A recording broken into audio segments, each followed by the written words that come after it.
We are here. Oh, excuse me. So funny, I just added a background. Excuse me. That's right. We're dealing with some major technology on today's session. You understand?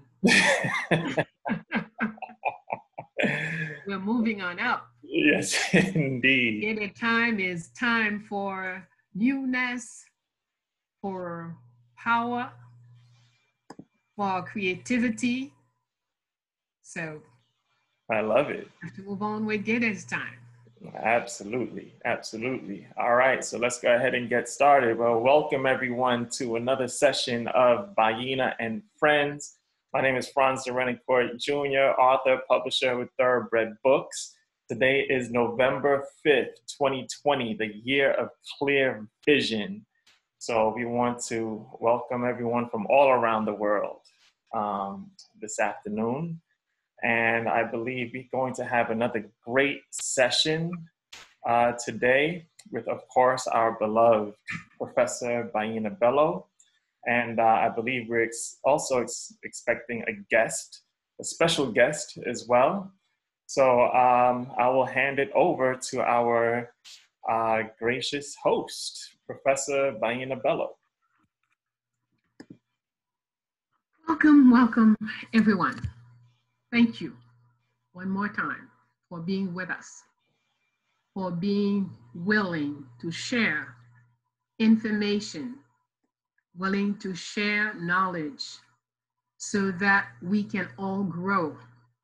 We can come to know ourselves better. We can tap into the divine in us so we can develop our true powers, our own powers, defined by us, structured by us, determined by us, to be used by us in the interest of our people across our planet. Welcome to Bayyinah and Friends. Our friend will soon be there, but in the meantime, we will start with a few images. We are in Gede's time.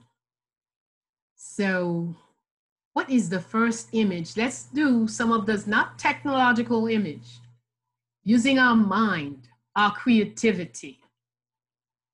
Let's look at some of the images. When we say Gede, what comes to our mind in Gede's time? What's the first creation that is in your mind? Ancestors. I'm sorry? Ancestors. Ancestors, all right, yes. And those ancestors are not in hell, they're not in heaven. Where are they? They walk with us. Excellent. They are in us. They are all about us, all around us. And in Gede's time, it's more vividly so, more vividly they are present. More directly they communicate with us. We pick up on them a lot more easily. Okay. When we say Gede, what colors come to your mind?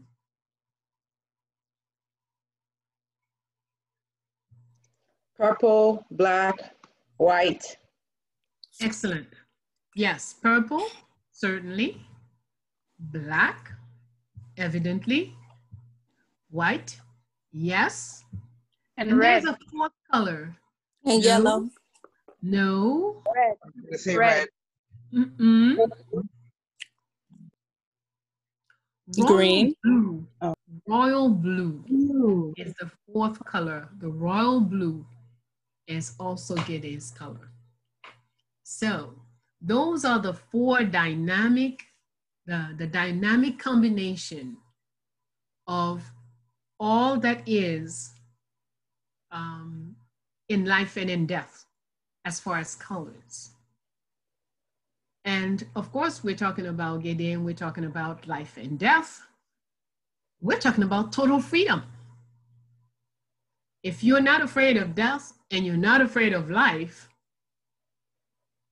and one of the reasons you're not afraid of life is that you know all about life and know exactly how to keep and stay healthy in life, which is why you live forever, or as long as you want to. And then you're not afraid of death. No one can threaten you. What could anyone threaten you with that will make you submit if you're not afraid of death? Okay? So think about that. Think about your position, about life, about death. And once you have enough, you've built enough knowledge about those two vital elements, then you become truly free, which brings us to our poem, Freedom.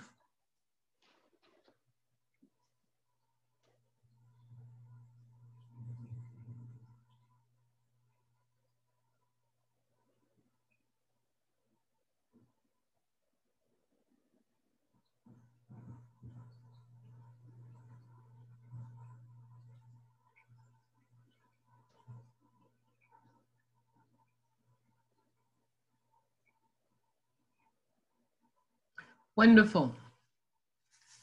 All right. Marlene, since you're right there, oh, you spoke already. Let's give Diana a chance to read the first part of the poem, first paragraph, the title and first paragraph. Excellent image. Thank you for the reminder. Yes, go ahead, Diana. Diane. Not hearing, is it that, hold on. Hello. I have a brand new computer, so hold that, be patient. Hello. Yes, okay, now I hear you. Our first mistake was that we thought of freedom as a place rather than a continuation of a struggle. Tyranny. Oh, could you not hear me? Could you not hear me reading? I heard you. Oh, okay, I'm sorry. Sorry. Right. Do you want me to do the next? No, I'll do the next. Sorry. Tyranny never sleeps. And then the third one, Marlene. Our second mistake was that we thought of freedom as a goal, rather than a launching pad from which to reach our goals. Thank you. The next one, Franz.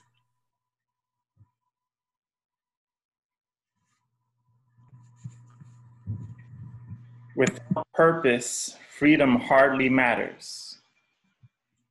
Excellent. The next one, Wajid. Our third mistake was that we thought that freedom would make us free. That, however, is license, not freedom at all. And Kwame, would you conclude for us?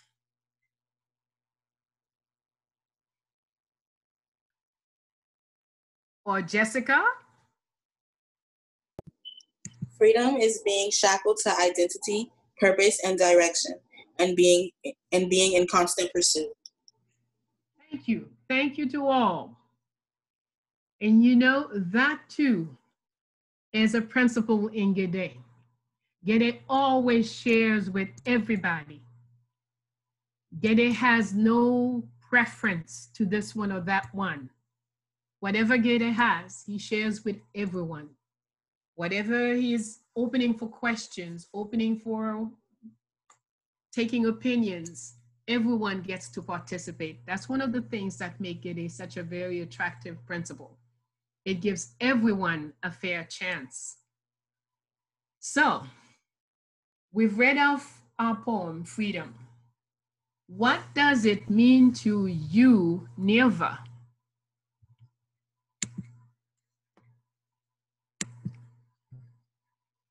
Fanfan, what does it mean to you?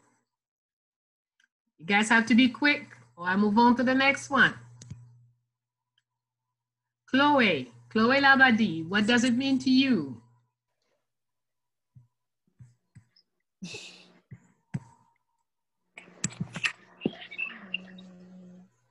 Charlene, what does it mean to you?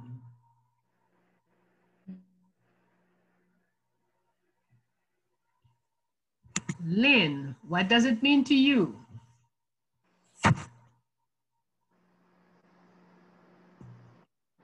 Kamai and Suriba, what does it mean to you? This poem, Freedom. I'm not sure.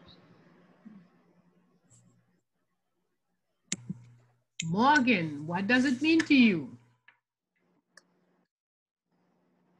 Freedom means to become a divine being.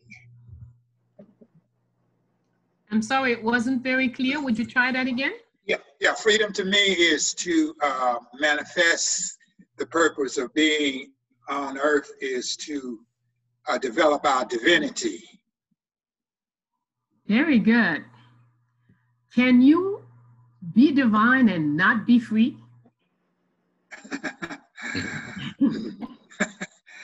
That's a good question. I don't, can you be divine and not be free? It appears that you cannot. Okay, so actually we would say the first step to divinity is to empower our entire freedom, all that we have in us as freedom principles, right? Right. Diane, what would you say about this poem, please? It speaks to our continuation, that part that is being shackled to our identity, being constant pursuit.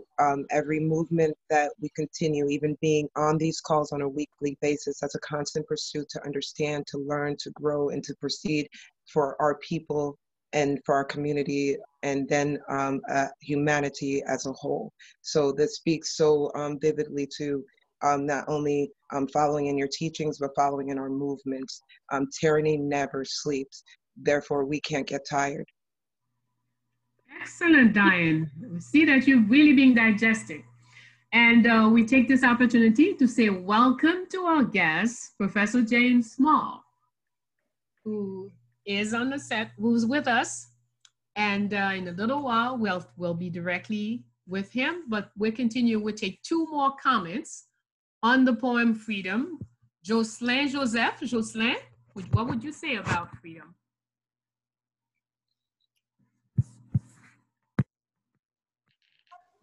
Freedom for me means being able to not be shackled and having my own identity. Basically, yeah. Okay, so it's Jocelyn, huh? Jocelyn Joseph? Yeah. Could you hear me? Oh, yeah? What would you say about freedom? Freedom to me is just decolonization, and I think that starts at the personal level. So you got to get it out of your own brain before you can fight to get rid of it for everybody. So I think it's something you had said.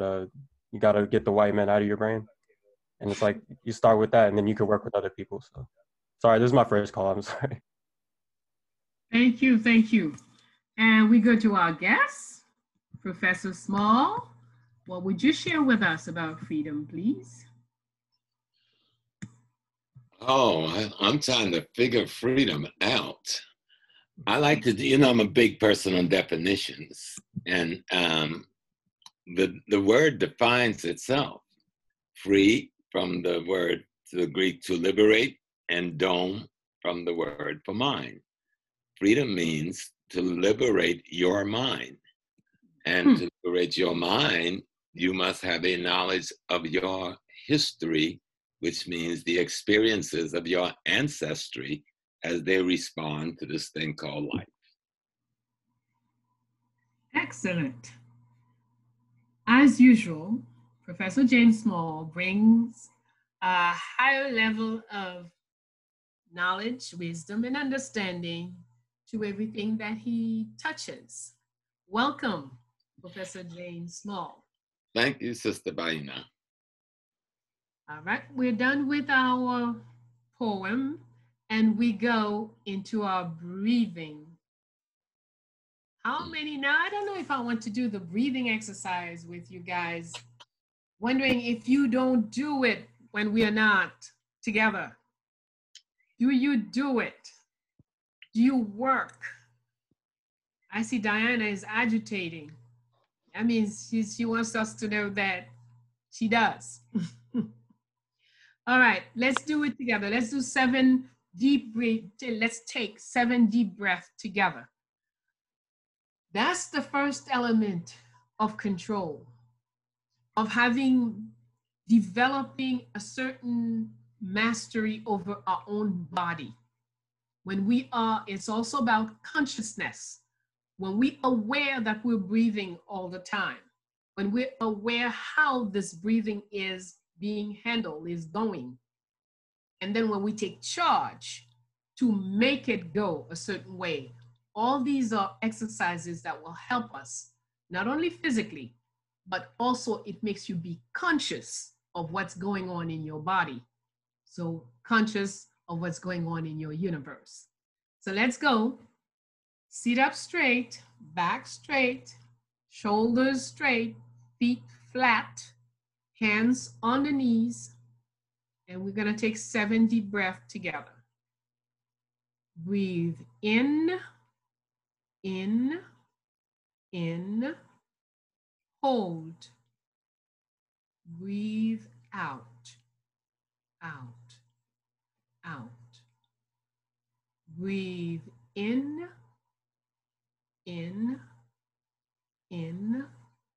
hold. Breathe out, out, out. Relax. Breathe in, hold. Breathe out, out, out. Relax. Breathe in, hold. Breathe out, out, out. Relax. Breathe in, hold.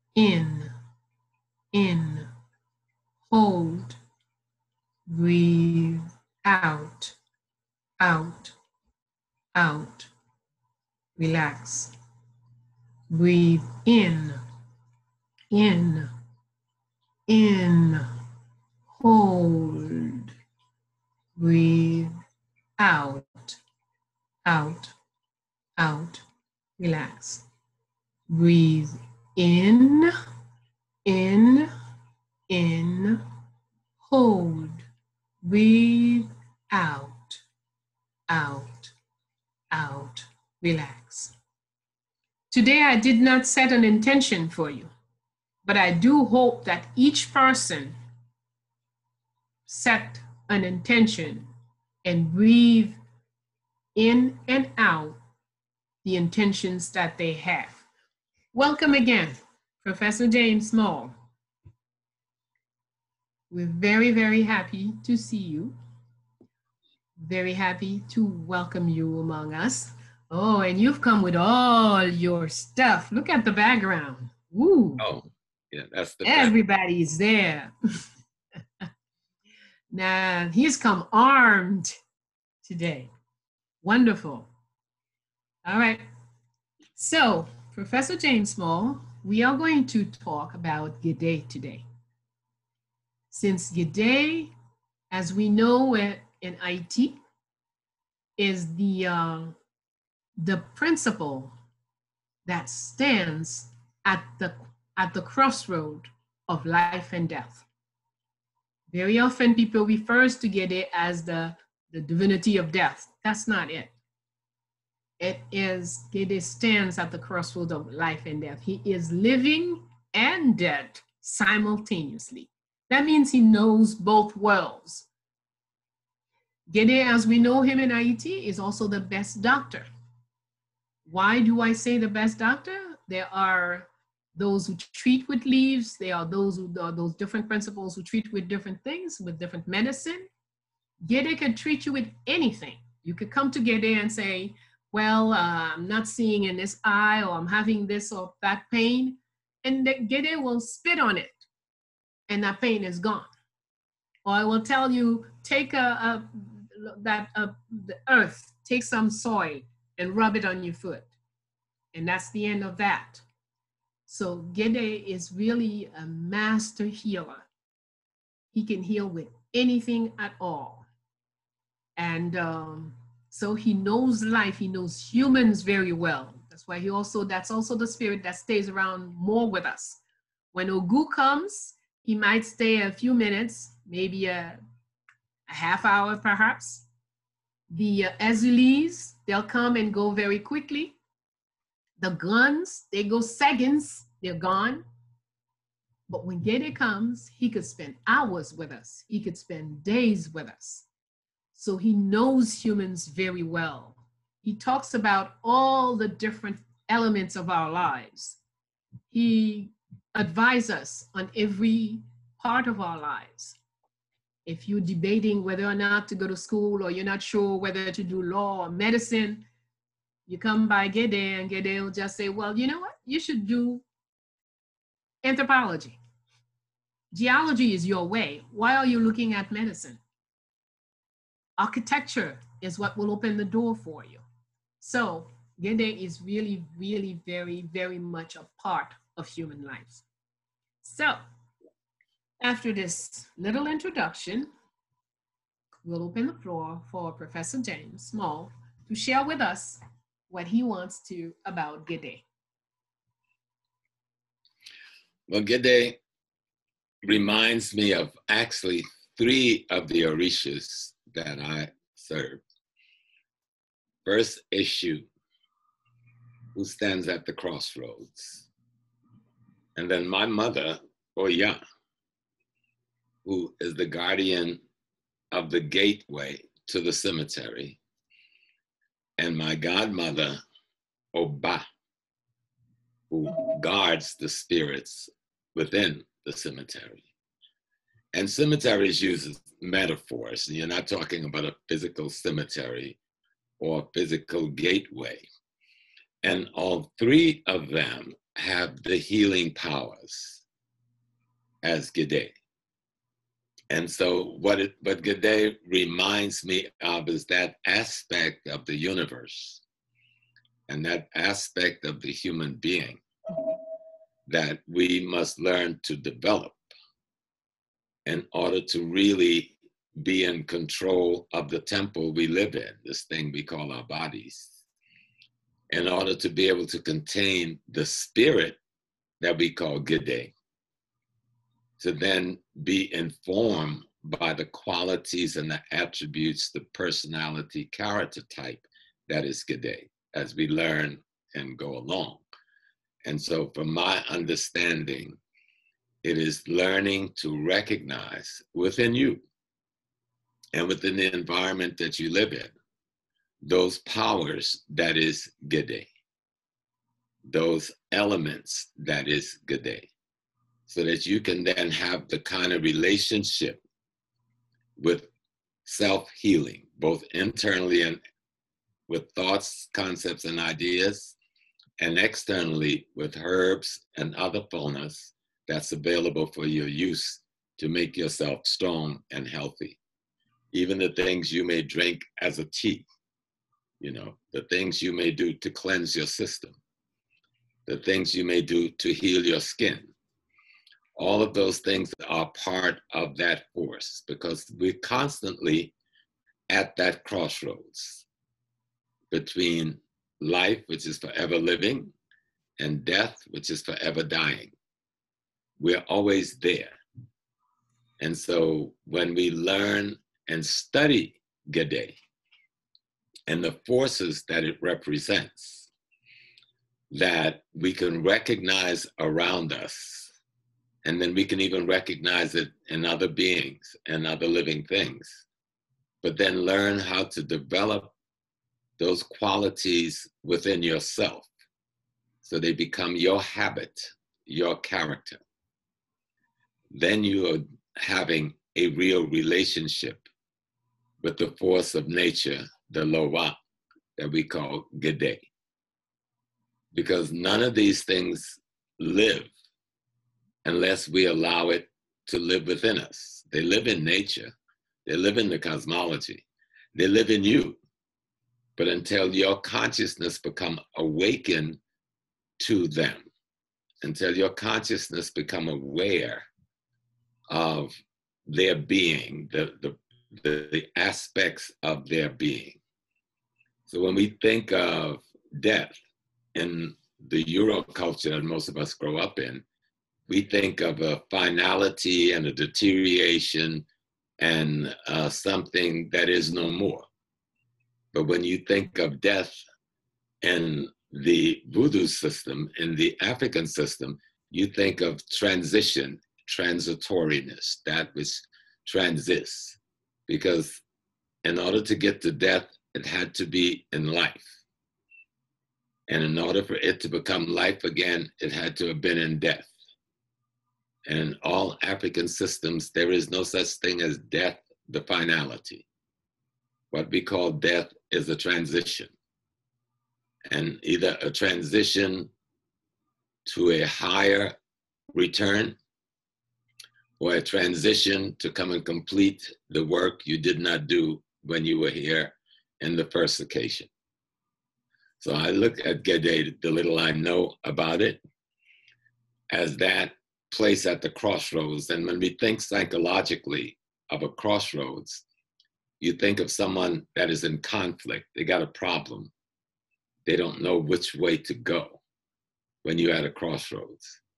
You know, it can lead to frustrations and anxiety.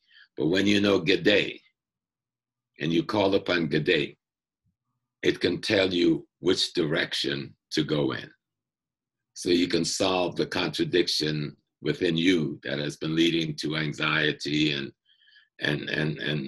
tension and stress, even in your daily life. Thank you, Professor. And as I return to you, wearing my Gede glasses, why does Gede always wear sunglasses? Gede always wears sunglasses. He could be sitting in bright sunshine or in a dark, dark room. He wears sunglasses. And what do you notice about my sunglasses? They're upside down. They are upside down, absolutely. Gede often wears, not often, always wears his sunglasses upside down. Now, usually he's out at night. So how come? Think about it. I want you guys to think. And I want you to take the practice to practice everything you see. You want to question why. You don't want to repeat. You don't want to recite. You want to question. And if a force, a loi, an orisha is present and speaking, behaving, then the way to get to know that force, that loi, that orisha is to question. And the key question is why? Why does Gede always wear glasses in the middle of the night, often in situations where there is no light even, and always upside down? Why? In fact, this is my first time wearing my sunglasses upside down. It's interesting. For one thing, I realize it doesn't make a difference. I don't, it looks so odd when you're looking at the person wearing it. But today that I do it, I experiment it, I'm noticing that it makes absolutely, once it sits on your nose, it doesn't matter if it's upside down or the other way. That's the number one observation that I could share with you. The other thing also, he often breaks one of the glasses. He removes one. He keeps one there and he removes the other. All of these are questions that is important for us as we want to know and understand our spiritual system. We must question them. Colors. We've seen that he wears black, purple, white, and royal blue. Why? What do they represent? What does the color black represent? Yeah, we know. In the Euro-Christian imposition in which we live, we think of black as when somebody dies, you want to wear black, when there's sadness and blah, blah, blah, blah. But we might not have noticed that all head of states, up until very recently, always wear black, always drive a black car. A gala event, people dress in black. We don't notice that, but they pump into our heads. Black is about sadness and all of this. But if we observe the society, we'll see black is also seat of power. And if we look a little bit at the history, we will notice that doctors, lawyers, judges, everyone that was important to the society all used to dress in black. What would you share with us about the colors?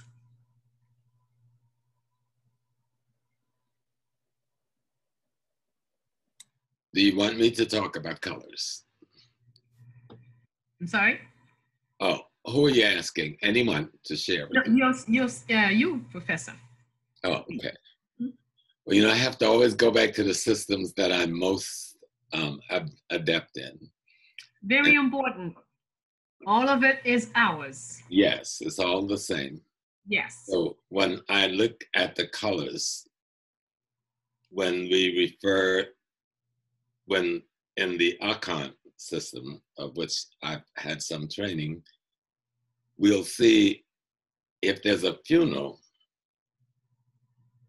of someone that is not an elder, they will wear black and red, but not as the sadness like we do in the West, as a celebration to the transition into ancestry. And if that was an elder, someone over 75, they would wear all white or white and gray or white and black. And that would signify that that person, having lived that long time, that these colors symbolize a transition into a sort of purity that did not need any mourning or sadness around them having gone. And in the Yoruba, all white is used for many occasions that has to do with celebrating at shrines and celebrating even weddings, but so most of the, what would you call it? The big celebration that involves a lot of people outdoors. But if you were in the inner sanctum before the god, then the color would be black or purple or lavender, because those colors mean you're at that highest level of enlightenment and you're coming before that energy that gives you your beingness. And so those colors are then used in that way, in that place, especially in the inner sanctum. Thank you very much. So are we to understand that every color has meaning in every culture? So if we're living inside a culture and we're not paying attention to colors, we're missing a great deal of information. Right. Let me just show you one else. If you went to, like we just lost a great princess and queen, Segment, Dr. Patricia Newton. And on Saturday will be her 40th day, which we call in the Akan tradition, because she was an Akan chief, a Kwesidat. It is at that point, it takes 40 days to transition from taking your last breath here to entering the realm of the ancestors safely. And so you celebrate that day. coming from the point where if you walked into that room in a traditional Akan tradition, you will see people dressed in multiple colors. The colors would tell you the relationship of the person to the one who's in transition. So in the Akan tradition, the one who is closest in the family will wear red. The one who is next closest to the family will wear kind of a rust brown, like an Oya brown. And then the one who's in the next stage would wear the black with a red stripe or red strip. Those who are elders who knew the person but was not family, they can wear even white, but with a red band around the arm or red sash around the neck. When you walk into the room immediately, you know from the colors the family relationship of the person sitting in the room, you know. And not only the family relationship, but colors also tells you who in that room, depending on what color they're wearing, is the priestess, the priest, who's the elder of the family, who is the chief or the king. All of this is determined by the colors that's being worn by the person sitting at that occasion. And remember, we call them funerals over here, but that's not what they are in Africa. Because when the person into that state that we call death, there's a conversation that must be had with that person. And usually you wear brown, dark, lavender, purple, and having this conversation called whispering in the air. And you tell the person what to tell the ancestors, to inform them what we're going through, to inform them what our needs are. So when they send you back with this body of information to help us in these contradictions. So color, without saying a single word, if you move into one of those environments, just knowing the colors will tell you the function of the personality, the relationship of the personality, and the reason for the event. Excellent. So we see there is a great deal of organization, a great deal of discipline, a great deal of structuring embedded into the tradition. So I don't have to go and figure out. The tradition already gives me a great deal of what I need to know. All I have to do is learn it. And then I have to have enough respect for myself to respect what I've learned and not decide, oh, I can change it. Oh yeah, I'm too important to follow what everybody else is doing. No, I join in, and that's how, as a tradition lives on from decades to centuries to millennium, it gains in power. And that's why when they want to destroy a people, the first thing they attack is the traditions, the culture. Sorry, I saw your mouth, but I didn't hear. I was saying absolutely, because one of the biggest statements the British made when they wanted to crush Nigeria was that we can never do it unless we first crush the cultures and the tradition of the people and give them ours in its place. But if we cannot crush the culture and the tradition, we will never enslave that people. They know this, our enemy knows this, the world knows this.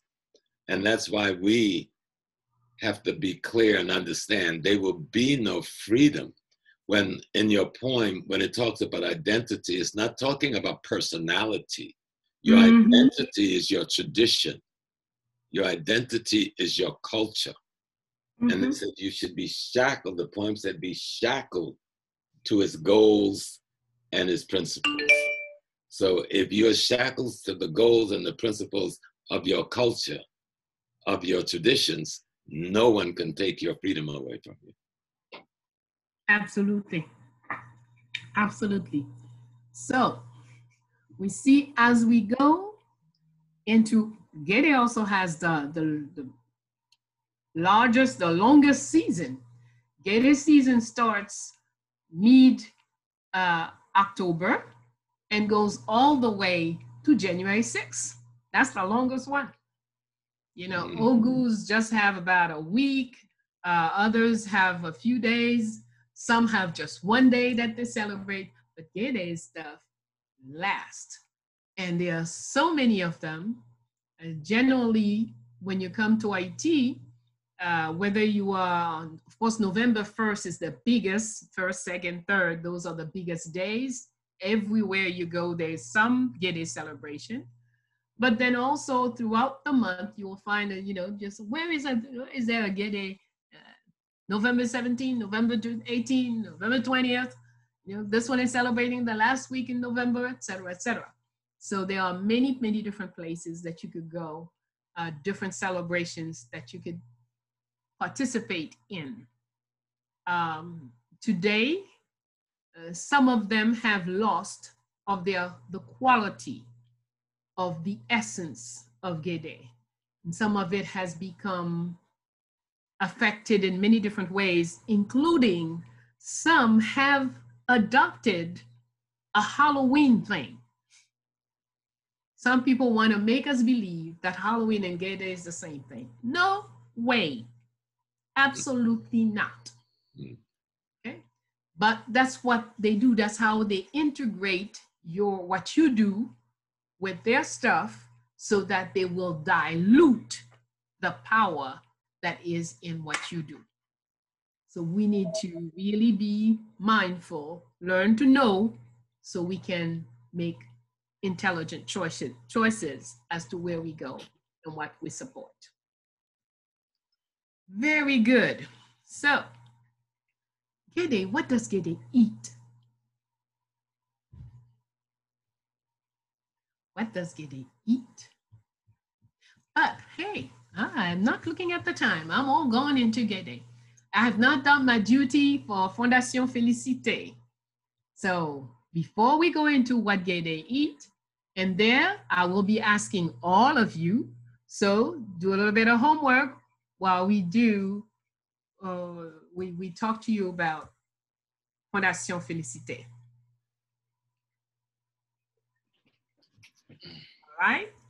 So to keep in touch with Fondation Marie-Claire Heureuse Félicité Bonheur Dessalines, whose mission is to educate our people so we may get to know ourselves, know what we need to know, the information that is necessary to build ourselves, build our identity. And from our identity, we will do what is necessary to build our power. So on Twitter is FFélicité1804, Instagram Fondation Félicité, with the official Bayyinah Bellow is still at work. To contact us in Haiti, it's 509-2940-0869. Our website is www.fondationfelicite.com. And those who wish to donate and help in the work is pourfondationfelicite@gmail.com via PayPal. Thank you, thank you, thank you. Oh, yes. For those of you who are in the Miami area, we will be with you on November 7th from 2 to 7 p.m. at the Arkebulan STEM Education Center. Arkebulan STEM Education Center. It's run by two sisters who've been working very hard to provide our people with the right kind of education, an education that builds your identity, that builds our power, an education that makes you a free person, able to analyze and choose. So that will be where we will be. That's on 4097 Northwest 16th Street, Lauderhill, Fort Lauderdale. Lauderhill, Florida, 33313. Okay, 4097 Northwest 16th Street. That's where we will be from 2 to 7 on Saturday, November 7th. come with your mask. All the protection gestures will be taken care of. And we look forward to our sharing that day while protecting each other. Thank you. Is there something else that we have to look at? Oh, yes. We have our book, Jean-Jacques Dessalines, 21 points qu'on est sous la ville. The French edition is on Amazon, is available to you. And there's also the Kindle format. So then we have by Thoroughbred Books. I'm sorry. Thoroughbred Books. We have IT, Macandal, Bookman. These 3 books are by Franz de Ronocourt, our Franz, and Heroes of the Haitian Revolution by Bayyinah Bellow. So those are the books available there if you contact the information that you see on the screen to make your order. On Saturday, the Heroes books will be available, as well as the book on Dessalines. So we have taken care of that. Did I forget anything? Now I have several bosses. And Amira and Akauna Bello also send me, remember to say this, remember to mention that. So I hope I've taken care of all the information. All right, so we are talking about Gede. And we say we're going to invite everyone, well, not everyone, some of you, to share with us. Each person can tell us one thing that they know that Gede's food, the kui. How do you say kui in English? You know when you take a calabash and you cut it in half and you have 2 bowls made of the calabash? I don't know that word in English, so one of you will have to teach me. Diana, can you tell us one thing that Gede eats? Glass, if I'm right. I'm sorry, I didn't hear that. Is glass, right? I was researching. Glass, Glass, glass, is that right? I don't know. Doesn't sound right. It didn't sound right in my readings. That's why I Yeah. put a question mark. It didn't sound right. I don't know. I'm not going to say more because you told me. But you take a calabash, you split it in half, you clean all the inside, you dry it in the sun, and then you use it as a bowl to he likes to be served into that. Not a plate, not a bowl, not something of metal or glass. He wants that, the natural thing. Okay. How do you say it in Creole? Kui. Kui. Kui. K-W-I, kui is what we call it. They refer to it as a bowl. It's still a bowl.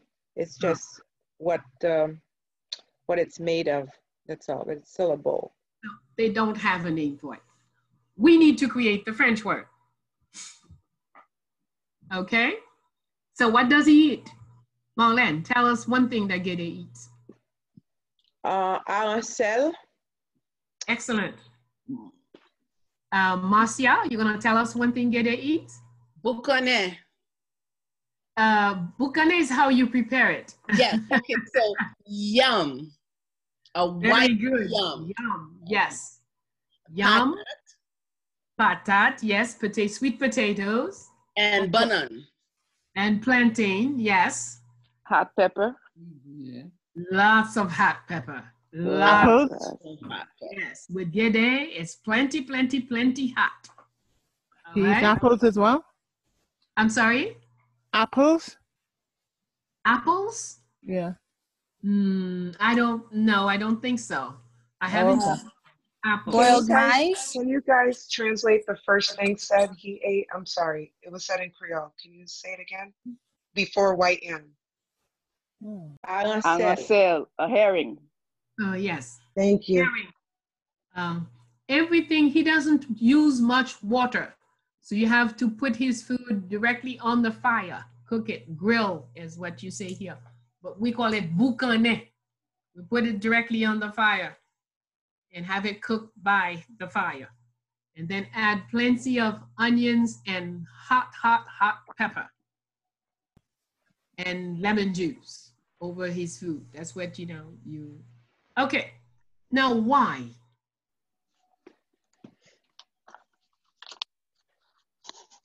I'd like to say that it's because, from what my mom has told me, is he's cold, so the heat of the pepper kind of warms up his insides, with the claret as well too.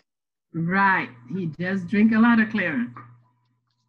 When you have Gede, you could drink 3, 4, 5 gallons in a day, no big deal, and you don't get drunk. If you truly have Gede, then you will not be drunk. If you're just using this as an excuse to drink, we'll see it quickly. Okay, so yes, claret, everything hot, that's right. Pepper is also, hot pepper is also a, what you call that, antibiotic. So it's also a healing to maintain the health. Everything that he eats, everything that he takes in is good for your health. It maintains life. So those are the things, how he prepares. Okay? The grilled foods are usually better. You lose less of the nutritions from a grilled food rather than fried or boiled. Okay? So everything about Gede is about maintaining life, keeping life in the best possible condition. Thank you very much for your participation. And we return to our guest, Professor James Small. Well, maybe he is stepped away a minute. So, Dr. Ya.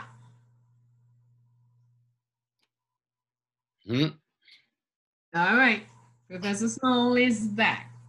Yes, sir. So, what else we're going to share about Gede? We talked about his food. We talked about the colors. We talked about, what about his mannerism? What is the first thing we notice about mannerism? His foul mouth. His foul mouth. His foul mouth. I would never say that. Though, yes, some people like to do, no, I say Gede speaks boldly. He tells it like it is. He calls a cat a cat. Now, because we're in a society where very often, like in the Asian language, every word that is an African word very often will be a bad word. Example, if I say mon derrière, talking about my butt, mon derrière, nobody will be shocked. But if I say bundam, everybody will be shocked and say that I've used a gross word. It's not any, it's just bunda is from Kikongo and derrière is from French. It means the same thing. So why is it foul? Okay, so he calls things what they are, as far as I'm concerned. And I have seen, I've gone to many different ceremonies where Gede does not accept foul language and foul behavior. He does not accept that. But he does say, for example, he will do that whining, the midsection, but that's part of life. How did you come to be if your father and mother didn't do it? So I didn't call it foul. I just I know that's how it's referred to very often. Okay, and even everything that is alive has this motion, this rotation. The earth does it, the planets do it. Everything that is alive. Okay, so we have to face up. Some of us like to pretend we don't know nothing about that, but yet we have 3, 4, 5, 6 children. How did we do that? Okay, so Gede just talks facts. That's as far as I'm concerned. Yes, sir. No, I agree. It reminds me of myself sometimes. You go straight to the point. Some may think it's abrasive, but Gede don't pretty the truth. Maybe say it like that. It does not. It lets you see the truth as it is. Even when you know, many people know the truth about themselves, but they don't want to be told the truth about themselves.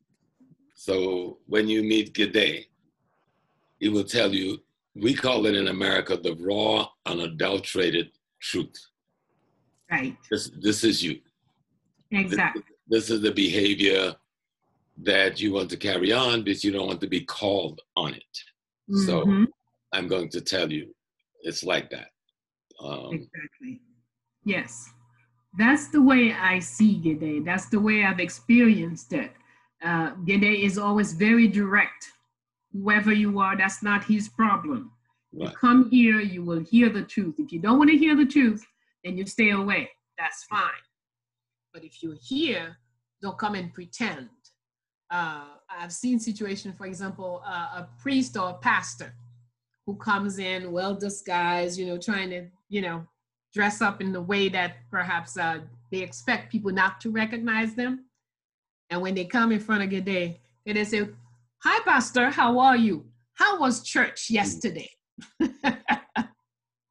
So the person is shocked. Hey, this is life and death. How do you expect him not to know, not to recognize whoever you are? Don't come and pretend. It's best to come clean. If a pastor comes up and say, "I'm Pastor Bayyinah, Gede, I'd like for you to tell me how to make my church work, to have more people in my church," Gede might decide to help me. But if I'm trying to sneak up on Gede to get information, Gede will just laugh at me and let everybody know this is Pastor Bellow, who comes here looking for a recipe to make her church work. I've seen Gede do that. Candidates who come in to look for power and don't want to be clear about it. Gede said, so you think I'm so stupid? I'm going to give you recipes for you to become, and then, I don't see that you're just a candidate about to go put your papers in the next week, turn in your papers. He will speak things out clearly, always. The truth unadulterated, absolutely. That is also something I think we need to learn to do. And that one is really a big one in our daily lives. A lot of the people I counsel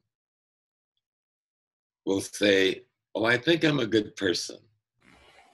But they do behaviors. And then you said, "Don't you know?" Oh, well, they give you the rationale. Well, I did this. I didn't think it was wrong. And so I did this. I didn't think it was wrong. But in their hearts, they knew it was wrong. They didn't care. So when you're faced with Gede, you've got to look in the mirror and really accept what you see. Because that's the way, and what you'll see, whether it's your physical mirror, your mental mirror, your intellectual mirror, what you will see is the real you. Now, are you willing to accept what you see? That's kind of the same thing you were saying. People most times hide themselves, disguise themselves, almost on a daily basis. Even when we walk out of our house, a man will dress a certain way because he wants to give a certain message about who he is that day. A woman will dress a certain way. We call it makeup. And it really is that you've made up a being that's not the real being, and you're presenting that being. Well, we do that in character too. We do that in personality too. And what Gede does is expose that's not really you. What is behind the facade, that's you. And you know that. Absolutely. That's right. And that's Remember I asked you the question, why does Gideon wear sunglasses? Because in the sunglasses, you get to see yourself. You don't see the eyes, especially in the dark. You don't see the eyes that are behind the sunglasses. Right. You see you. So already even the way Gede dresses, Gede is telling you what he's going to do. Okay? But many of us are blind to everything that's in front of us. Okay? Often we take the superficial, the apparent, and don't look at the essence. Don't try to find the essence, the depth of anything that we say and do.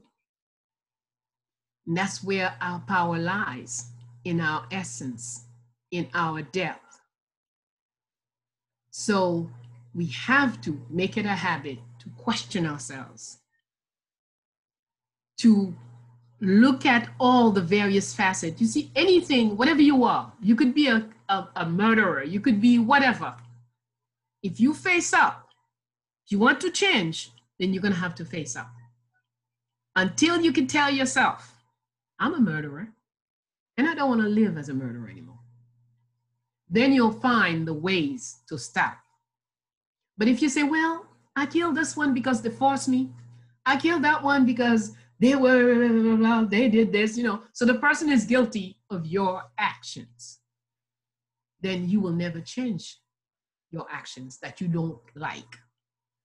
If you're doing something that you don't like, look in the mirror and speak to yourself. If I'm drinking alcohol every morning, several bottles, and I'm saying, only drink socially, well, I'll always be drinking. But the day I want to stop, I'll say, Bayyinah, look at this. It's 8 o'clock in the morning. You're already drunk. Noon, you can't walk. If I can tell Bayyinah that, then I can make Bayyinah stop doing this. We have to face up to our truth. And that's what Gede is all about. Inviting you to face up. Well, if I may, my sister, the concept of the crossroads, as we said earlier, if someone is at a crossroads, you've got to make a decision. And so, and most of us stay at the crossroads. We don't go. So we stay in our frustration, we stay in our anxiety, we stay in our tension, because we don't want to make that decision to change. And so at that crossroads, you have the opportunity to meet Gede, which will give you the courage to change. But if you're not willing to accept the meeting, you remain at the crossroads. And that means you're indecisive about everything about your life, which leads to the destruction of most people.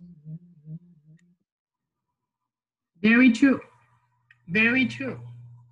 So, in every situation, study, analyze, and information comes with responsibility. Some of us like to learn and learn and hear and read. But when will you decide what to do? You have to reach a point that once you have an information, then you are duty bound to take on the responsibility. Otherwise, you could go crazy. When you're amassing information and not acting on any of it, it can really harm you. So information, remember, goes with responsibility. Responsibility means there are decisions to be made, and then actions must be taken. They work together. Professor Small? I think you've said it. It's the key. It's like when you first started talking, saying that he is both deaf and he is both life. But he also keeps the two things separate and in their place. When we think of life and death, we think of them as different places, but most times many of us are living, but we are living a life that is virtually that of death. If we learn the difference between life and death, we can learn from Gede how to keep death in its place and keep life in its place. And there was a book in ancient Egypt that talks about it, and we know Gede is in ancient Kemet as well. And I think it was in Ptah, no, it was called the Papyrus of I, where it talks about a dialogue a man is having with his soul. And he got frustrated with life because there's crime all about him, there's poverty all about him. Life is difficult, the family is broken apart. So he wants to commit suicide. And so his spirit says, that's your intellectual, your world self. But I, the spirit self, I'm not going to agree with that. And in the end of the long dialogue, he tells them and says, live life and learn how to live life, be with life. When you meet death and it's time to be with death, then be with death and then I'll come with you. But while you're in life, do not be in death. A lot of us are thinking we're living. But if we look at our habits, and if we look at the consequences of our habits, we're really dead. We're not creating, we're not producing, we're not healing, we're not growing. None of the qualities of life is a part of our daily habits. And so that concept of life and death, that he's the guardian of both at the same time, yet he keeps them separate and in their place until the appropriate occasion to be in one or the other.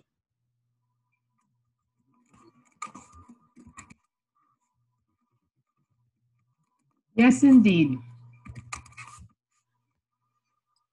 Yes. Make a choice. Again, knowledge should give you the power to choose. And when you learn to choose with courage, not hiding, not, oh, well, I better choose between B and C. Well, maybe I should just take B. That's not a choice. That's a runaway. That's a hideaway. You make your choice with cool, clear minds, with courage. You decide. And before deciding, you look at where it will take you, where it could take you. You analyze all of that.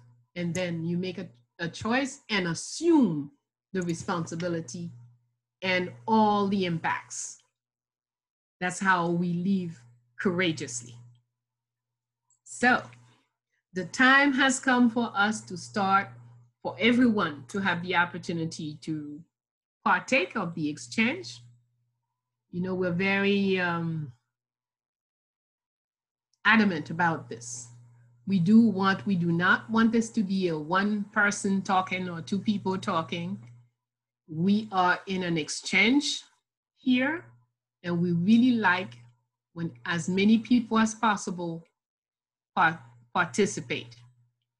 At the same time, when we open up for questions, we don't open up for another conference. So we do want questions. A comment is fine, a quick comment, but we do want the questions. Questions make us grow. That's why it's important. And questions, it makes it one of the things in this society, they always make us learn things and recite things. We've not developed the art of questioning. And that's what we would like for you to develop in this program, the art of questioning, really questioning whatever you've heard. So let us stay on our subject. We're talking about Gede. We're talking about life and death, which is huge as a a theme. It's huge. So let's stick to it and have our comments and our questions in that direction. Thank you very, very much for all of your support all these months. You realize we've been doing this together since April? April, May, June, July, August, September, October, November. 7, it's a big month too. 7th month that we've been doing this together. And all of you have been very fidel. What is fidel in English? Faithful. Sorry? Loyal. Faithful. Loyal. Thank you. Yes, you've been very loyal. You've been very regular. Some of you have hardly missed one program. And when you do, some of you excuse yourself. I won't be there next Thursday. It's almost a class. So it's very interesting to see how. Ueola, nice to see you among us today. Thank you. Welcome to all of you. Thank you to all of you. As I turn the mic over to Franz to handle the Q&A session. Thank you very, very much to all. Wow, it's been 7 months already. Wow. Right. Time flies when you're having fun.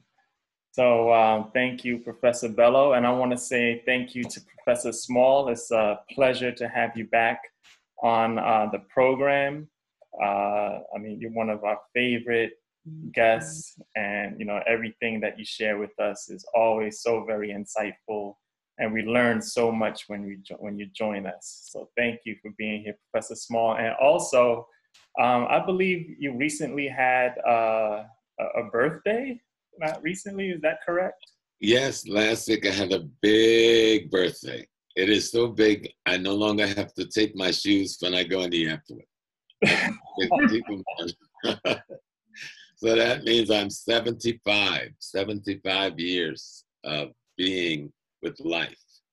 And it was a beautiful time. I got to see all my children, most of my grandchildren, a lot of my old friends, and I heard from all of my friends around the world. It's a very beautiful occasion.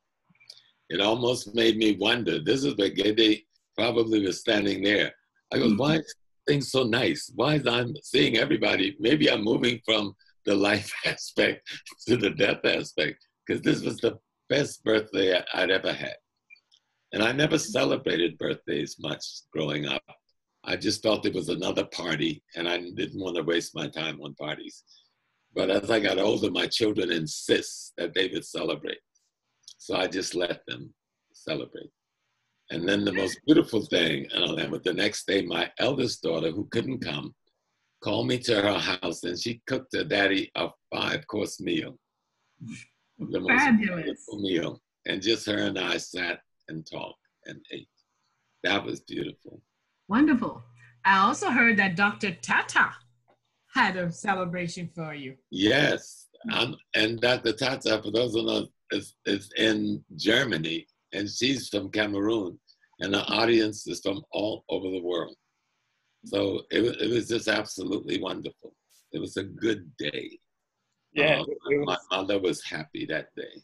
You know. Fantastic. Dr. Tata, who reminded all of us while she was on this program that it was your birthday. And I got to thank my sister. Yeah, so we showered you with a lot of love that day as well. I felt it. Program that week. So thank you again, Professor Small, and happy belated birthday. I'm sure you're still in celebration mode. And that I like that hat too, man. You gotta show me where you got that hat. You got. I like your beard. Yeah, man, it's just growing on its own. You know, it's the Professor Bellow potions got hair growing all over my head now. Okay, all right, everybody. So you know the drill. We're going to start our Q&A. So if you can, to help us out, there's a raise hand icon that's on your screen or on your laptop, on your computer. Go ahead and push the raise hand icon, and that will get you in the queue, and I'll be able to select you to answer your question. Right? And for those who can't find the raise hand icon, just shoot me a message, a private message, and then I'll try to get to you towards the end. All right, so first question comes from Wajid Osset. Go ahead and unmute and ask your question, please. And remember, we're staying on topic. Today is Fet Gede. I actually have a lot of great memories from last year being with Professor Bellow in Florida at the Voodoo Holistic Center. We celebrated Gede together last year during the Shiro's book tour. We had a fantastic time.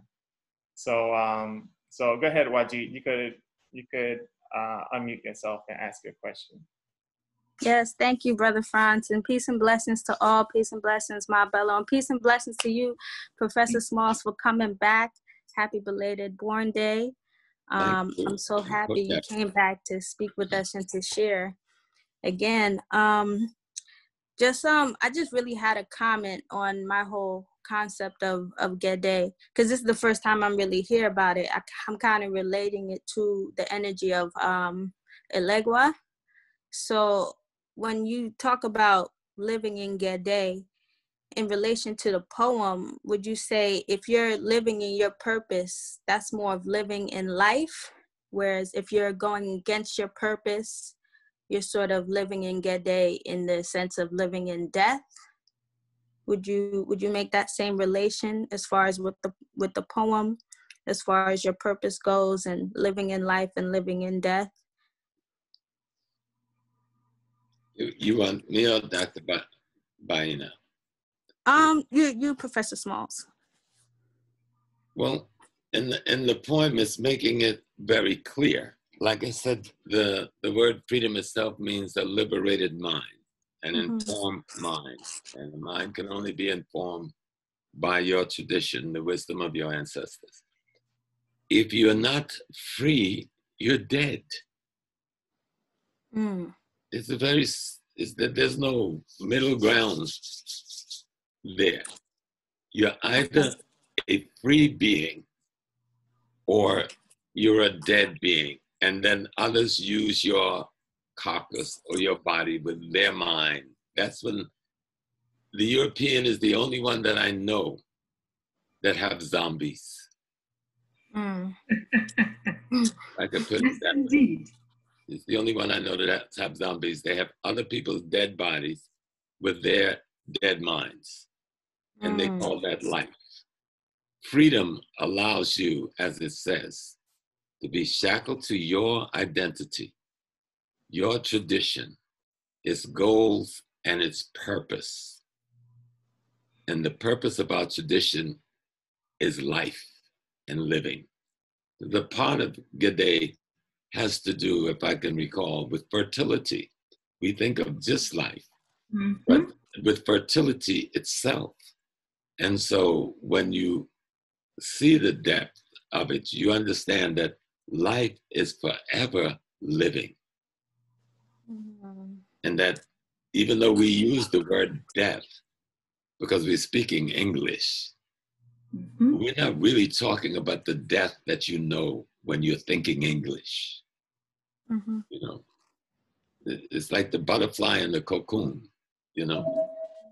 You may think the little worm have died, but the worm have simply transformed into the butterfly. You see? Okay.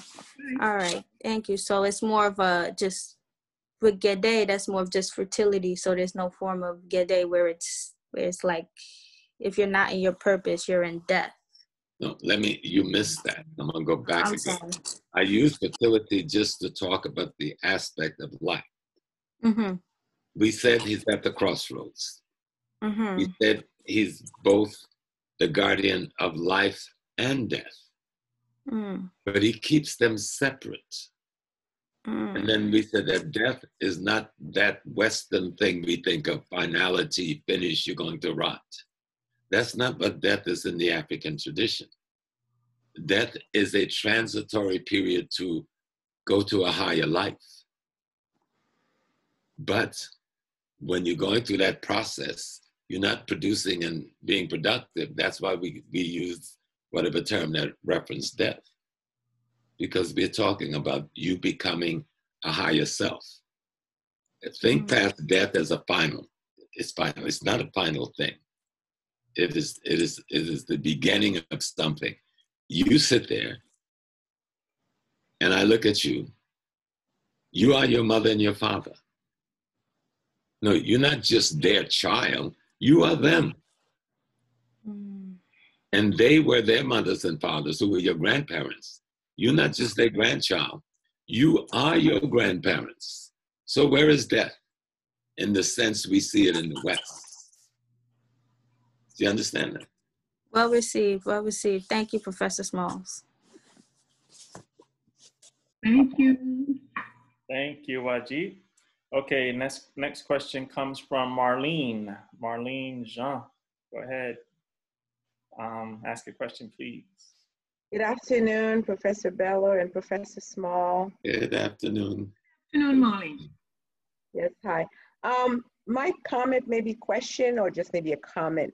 As we were talking, discussing the contradictory nature of Gede when he shows up, he kind of show us the contradictions that we harbor within our own selves. And I feel like, unlike society who says, do not lie, do not cheat, when we do something like that, we feel a sense of guilt maybe if we lie about something. But when we have self-hypocrisy, which is we lie to our own self, and usually there's a part of us who knows this even to a very small level, right? So I feel like Gede is the spirit as I'm turning a corner. Maybe I did something within me that is in contradiction to who I say I am, or who I think I am. And as I'm turning the corner, and Gede looks at me and he said, and I'm like, ooh. That's Gede for me. That's how I feel the communication with the spirit as I'm going through my daily life with Gede. And I remember back in Haiti, if we had a ceremony, when we have ceremonies, you know, sometimes when the spirit shows up, a lot of people usually have questions, you know, they want to talk to the spirit. And Gede is one of those spirits who would come in and go find that person that's sitting way back there that's not really looking to ask any questions. And he or she, whoever embodies the spirit, would go then to that person and say, oh, hey, because they come to resolve the contradiction that this person is obviously having within themselves. That was my comment. It's true. Gede does go around and give everybody an opportunity, even the one that is kind of shy, doesn't come up or want to, or is afraid, whatever. Gede comes to everyone. Gede shares with everyone. And Gede gives everyone an opportunity to face up and change. Actually, that's, you know, transformation. You know, you go from a certain, anytime you're at the crossroad, it's an opportunity. You're asking questions. Do I turn right? Do I turn left? Do I continue? Or do I step back? I'm questioning. So once you're questioning yourself, it's the most important questioning, not questioning others. Asking somebody something, it's like looking for a quick fix. Oh, my Bellow, tell me how I should do. Should I marry Paul or Michelle? Well, it doesn't solve the problem. Whether I say Paul or Michelle, it doesn't mean anything. But if you ask yourself, who do I really want to be with? Who is best fit for me? And then you answer that question, that's an important step. Okay? So we must, when we are at the crossroad, it's an opportunity for us to use our own powers and solve our problems, resolve contradictions within us.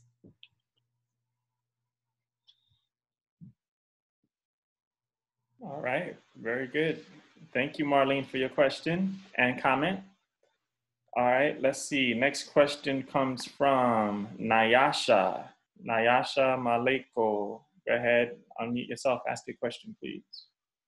Hello? Yes, we're here. Can everyone hear me? Yes, Nyasha, we can hear you. Okay. First, greetings to the guests. Greetings, beloved. Papa Small, and of course, greetings to Mama Bellow. My question was, I am not that knowledgeable in Haiti culture, I have to admit. I'm not a Haitian, but I'm going to, of course, sit down and take the time to study the concept, Gede. It's the first time that I heard of it. So my question was, I made a little bit of study, and the celebration is going to be this month, and my birthday is this month. So my question is there any kind of correlation? Because I think that I'm not Gede because I'm not a direct person. I tend to care a lot what people feel. So I'm more, I see your dishes is very tasty to make you feel comfortable. So this was my only question. Thank you. Well, you want to, Mama, you want me to respond? First, it's good to see you with a big smile on your face. Oh, thank you. And we know you're all the way in Germany. Oh, okay. You said that you are not Haitian, but Haitian is just another word for Africa. Oh, okay. When we get that, so you say you're not Gede, but Gede lives in all of us. Oh. Gede lives in all of us all the time.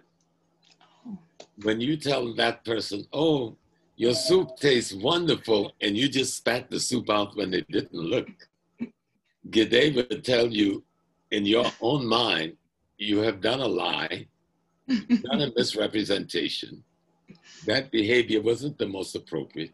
You should have said, maybe you can add a little more salt to your soup, you see, or maybe a little more pepper with the help, or some garlic with the help. That Gede would instruct you from within you. Oh, okay. To make that type of representation of yourself. Is that a good response, sister? Yes. Absolutely. Yes. And I will continue by saying this. You're born in November, the Gede is very high in you, child. So when you are constantly trying to please others, you are stifling your true self. You are not allowed you to live. You are killing you. Oh. Okay.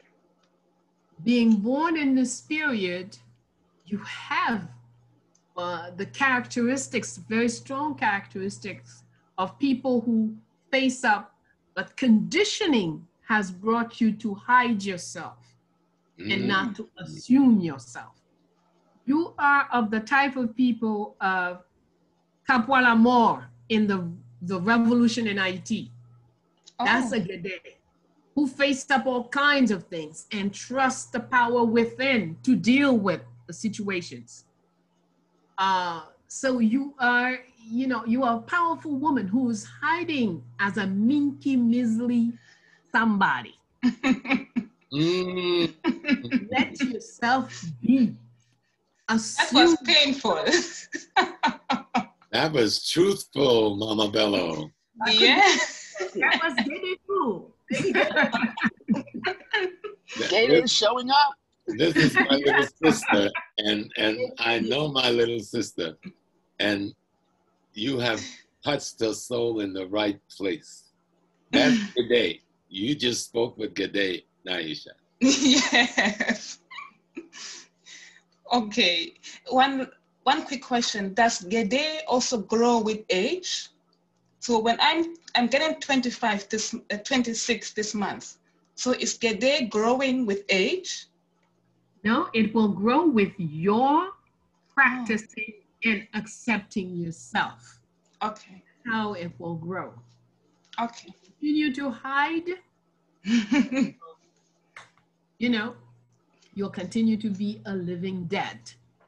Because when we're not ourselves, we're not alive, really. Okay. So we have to assume who we are and who we are. Thank you so much. Gede, by the way, also all Gede folks look a lot younger than what they are. Because the way they live, it's, you know, life doesn't, they do not age like other characteristics. Thank you. Welcome. That's the truth. Not saying anything to please nobody. Okay. All right. Thank you. Thank you, Sister Nyasha. Assume your power, Sister Nyasha. Thank you. All right. Thank you. Okay. Next question comes from Charlene. Charlene Anim. Go ahead. Unmute. Ask your question, please, Charlene. Hi. Good afternoon, my beautiful family. Greetings, everybody. Greetings, Charlene. Hello. Happy to hear you. Thank you. Happy to be here. It's a blessing. Professor Small, thank you so much. It's such an honor to just say this like to you in person. Like I've been looking at your videos on YouTube forever. You and Bayyinah Bellow, all of you guys. You know, I appreciate everything you're doing. It helped my knowledge so much and my transformation in becoming who I am right now and who I'm going to be. So thank you. I honor you. I respect you. I treasure you. I named my son Asar, my last son. Because of you, I understand that story. So, anyway, my question is, I've never heard of Gede, but I've heard of some of the other principles because of your teaching, Professor Small.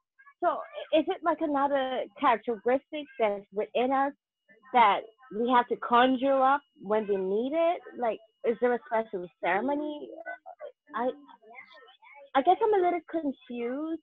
Like, how do we bring these things out? Because when you speak of it like a spirit or a deity, I guess I get a little confused sometimes, like comparing it, because you know how religion is, and you think of God a certain way growing up as a man in the sky or whatever. And as you know, you come into your African self, you realize, oh, what is that? So I'm still a little confused between understanding, okay, is it like a deity that's, you know, somewhere that you worship and honor, or is it something within me that I recognize and I conjure up whenever I need to conjure up it?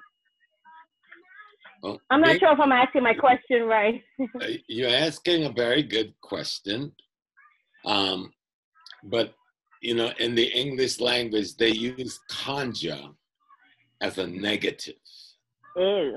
So that term threw out of your vocabulary.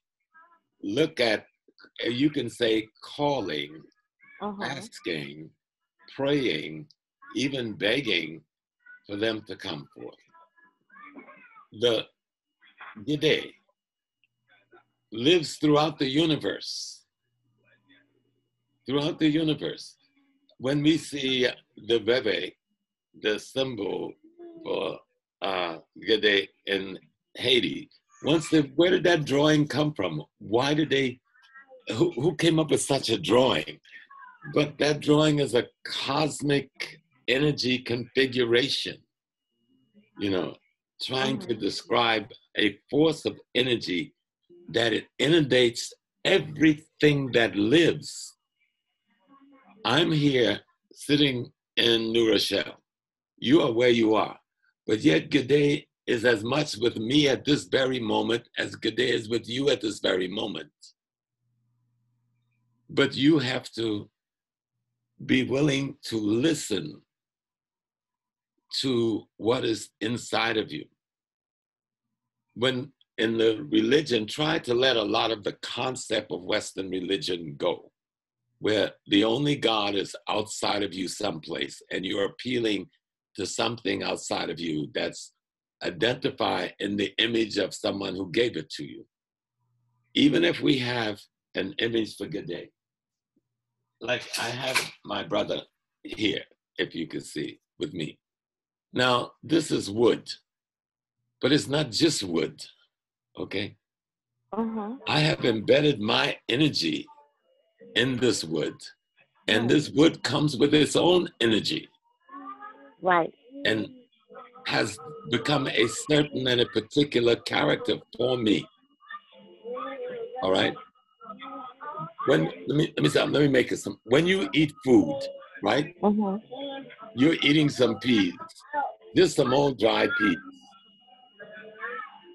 That dried peas contain multiple kinds of protein, multiple kinds of energy that it gathered from the light from all over the universe. And that peas that you eat, release that energy in you.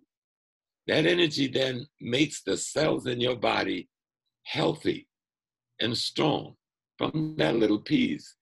You don't think of the peas as having atomic energy or nuclear energy, but it has these things. And so G'day is like energy. It is there all the time. But we must study our culture and tradition and learn what qualities, what attributes we should appeal to both within and without. Even music and drumming and dancing, it isn't arbitrary. The particular rhythm produces particular vibrations that call that particular body of energy called G'day into our presence. So it is the living universe in all of its, what's the word, micro configuration. And it is a part of us, and it is available to us. And we can appeal. I like the word appeal better than conjure. So we appeal to that energy to enlighten us with their being and their qualities so that our decisions will be appropriate for the occasion and the contradiction we're trying to resolve. Awesome. Thank you. That's really dope information. Thank you, Professor Small. Is there a list of characteristics like this, these types of energies? Like, is there a book that covers, you know, the different types of energies that embodies us, or the principles? Well, Dr. Bellow may be able to give you a better answer to that. But I always tell people, find out where is the most basic body of energy or information as regards voodoo. And the most basic is to study the history of Haiti. Start there. Study the history of Haiti. Dr. Bellow has a book out about the heroines of Haiti. Study those women and their lives, and then begin to look at the science, the sacred science of voodoo, and how it manifests through each one of these women as they were carrying out their historical experience. But start with the basic.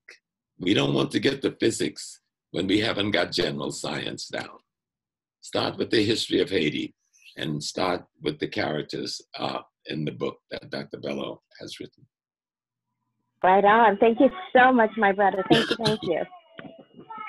Absolutely. Well said. Yes, absolutely. There's something about the way you put words together, Professor Small, that, man, it just hits home. I'm Oya's child, and I'm Oba's grandson, so they work with me all the time. Yeah, man, that's good stuff, man. Great stuff. Okay, we have a few more questions to get to. Next question comes from the chat room. Iriola, you could go ahead and unmute yourself and ask a question, please. Iriola, if you're there. Yes, I'm here. All right. Onea Crispe, greetings to Mama Bellow and Papa Smalls. It's always an honor. Sister. Always an honor to learn from you all. Thank you all for everything that you've contributed to and clarifying for some of us who want to understand more about this Gide concept. My question is for those of us who have learned that Ganu and our great-grandparents Tegen Gide, what does that mean for us grandchildren who have maybe been severed from that relationship by our parents, by our mothers or fathers? What does that mean for us? And what does it even mean that my grandmother and my great-grandmother had Gide and they passed this thing on as a tradition? So that's one question. And then what does it mean for me as the grandchild? What is the baton that needs to be restored, I guess, in that lineage? And how does one go about restoring that?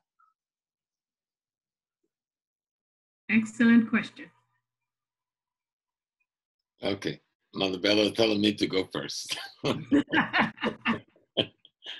That is a most excellent question, because that's the one that affects most of us, both on the continent, in the Caribbean, here in the US. The first thing we've got to realize is that our traditions is not some celebratory occasion. Like in America, when they say culture, they're talking about going to Broadway, going to theater, going to a dance class, learning some music. Those things are tools of culture.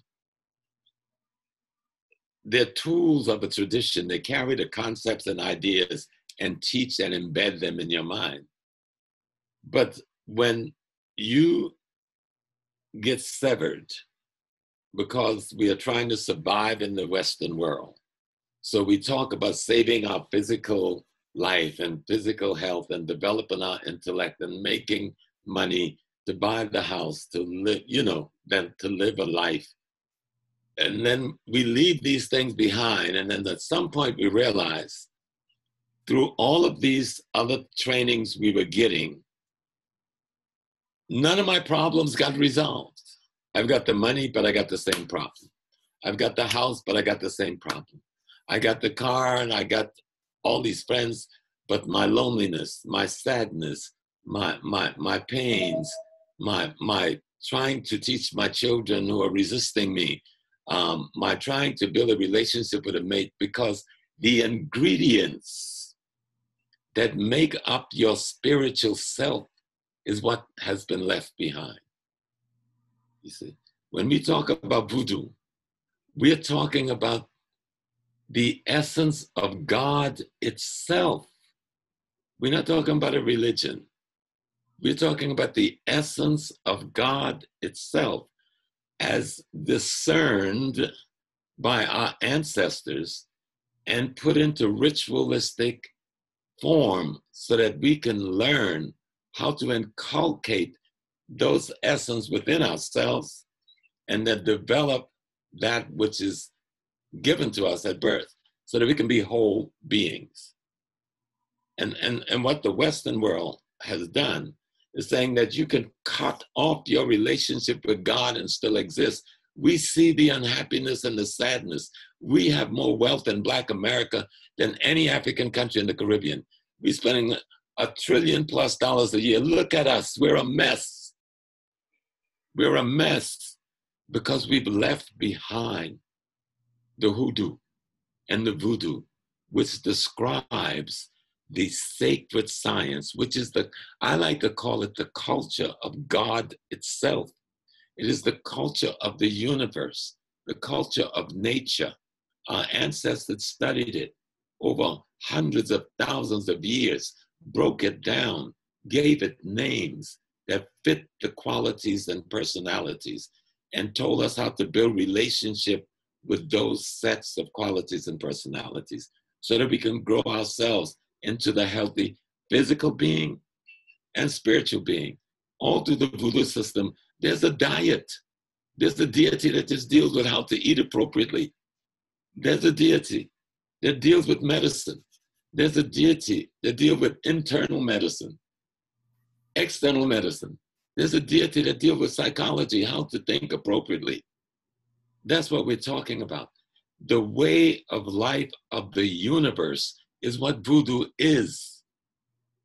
Our ancestors interpreted the universe for us and put it in a format and made it beautiful with dances and drumming and music and dress and colors so that we would be attracted to it.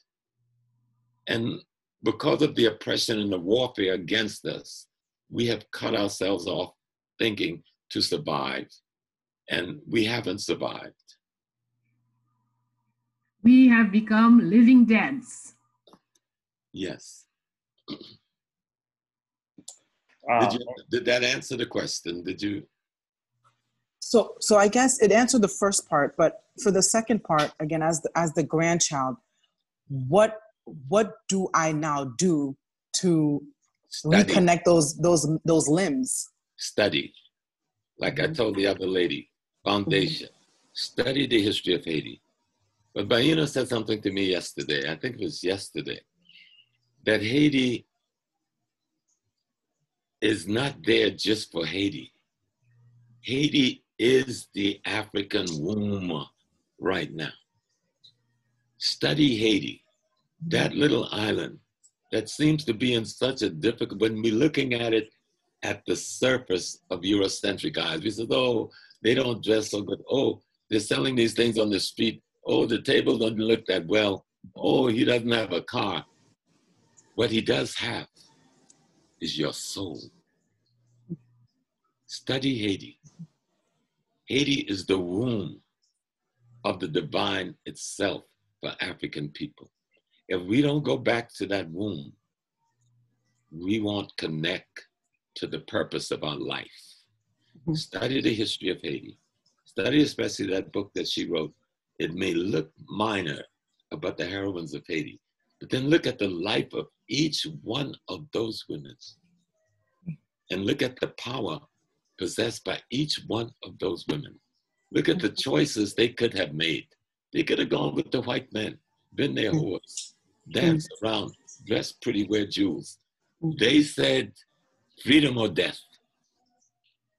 Freedom or death is the only choice I have. And for that to exist, I must be the living spirit of the universe itself, which is Vudun. So study that history. And then as you study the history, begin to find good teachers to learn to study how the science is taught to us, the science of Vudun. And I prefer calling it a science, a sacred science, rather than just a religion, because it's more than a religion. Merci. Thank you. All right. Thank you. Ariola is a very active and determined volunteer for the Fondation. She has gone to Haiti in very tough situation, has done a great job in Fondation Félicité in training our young people, bringing the right program. So now our library, we can go on the laptop and click and get the right book for you. Thanks to Ariola. She's done a great job. Thank you very much. Oh, so this is the famous Ariola that I've been hearing so much the about. one. That's exactly the one. Well, we love you, Ariel. Ariel. Yes, you have a lot of fans, Ariel. I hear a lot about your work, so thank you for doing such great work. Okay, let's see. Next question comes from Fitzgerald Bontemp. Go ahead, brother. Go ahead and unmute yourself and ask a question, please. Yes. Yes. So my question is about Giddy. Now, what is the difference between Giddy and Bawon Samedi, right? Also too, as a Haitian African, what do I do, right? At times when I get betrayed, by my own people, because being betrayed at times can kill your spirit as an African. Dessalines got betrayed, Capois L'Amour got betrayed. So what do I do when I get betrayed at times as a Haitian? What do I do when I get betrayed at times? Giddy Is part of life. You have to be prepared. Okay? Anyone who deals with other people will be betrayed. So only if you come in with an illusion that you're not going to be, that's when betrayal can crush you. Okay? But betrayal is part of life. There's a song that says, my mother who gave birth to me betrayed me. So, what must I do? And the song continued to say, then get stronger, get smarter, rise higher. See, all the lessons are in the songs, okay? So you could even be betrayed by your mom. So what's the problem? Once you know it's a possibility, then that means you have to be more aware. You have to be more conscious in the way you do what you do. You have to be constantly awakened and watching out for yourself. You can't go to sleep. Tyranny never sleeps. How come you sleeping? All right? So betrayal is part of life. Make a plan, have it. Do you think I've never been betrayed in my 72 years on this earth?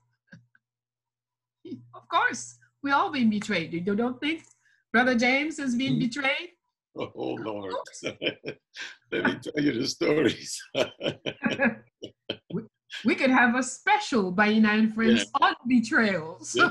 Betrayals. Let me add something to that, to my young brother, Fitzgerald. When you are given light and you're on this program because you're seeking light, seeking knowledge and seeking understanding, just remember the moments when you didn't have the light to be here. And so those who you meet who don't have the light, of course they will betray the light. Darkness always tried to betray light. But one thing you learn when you come into the light, that your biggest job is to be a servant to the ones in the darkness who cannot see, who cannot speak, who cannot hear, and will harm you without even knowing they're doing it. So your job is to teach them how to see. Maybe get them a cane, a seeing eye dog, or some surgery, or to teach them how to hear. See, that's how you get rid of betrayal. You get rid of the cause of the betrayal by bringing enlightenment and knowledge and understanding. So the more knowledge you got, the greater servant you are to the deaf, blind, and dumb, who are the ones that would dare to betray us. Understood, understood. Your first question was? The difference between Gede and Bawon Samdi. Yes. It's the same family. It's the Gede family. The Gede family is a huge family. Bawon Samdi, Grande Brigitte, Gede Nibo, Gede, there are tons of them. Tons of them. All right? But it's the same family. Each have their own duty in the various elements of life and death. Okay? Grande Brigitte is the one who will judge. She's the judge, the principal judge when you have to be judged, when you brought to process, to the trial, when you brought to trial, when they're going to judge you, Grande Brigitte is the primary judge. Bawon Samdi, he handles the tombstones, he under the entry to a cemetery. Each have their own role that they play. So, but all of them are Gedes. There are tons and tons of Gedes. Understood. Okay. Understood. One little thing my mind thought for Fitzgerald. Remember, most of the betrayals that you have experienced came because you made choices you knew were contradictions anyway, but you wanted it. You wanted that relationship. So you overlooked the contradictions, but they didn't go away.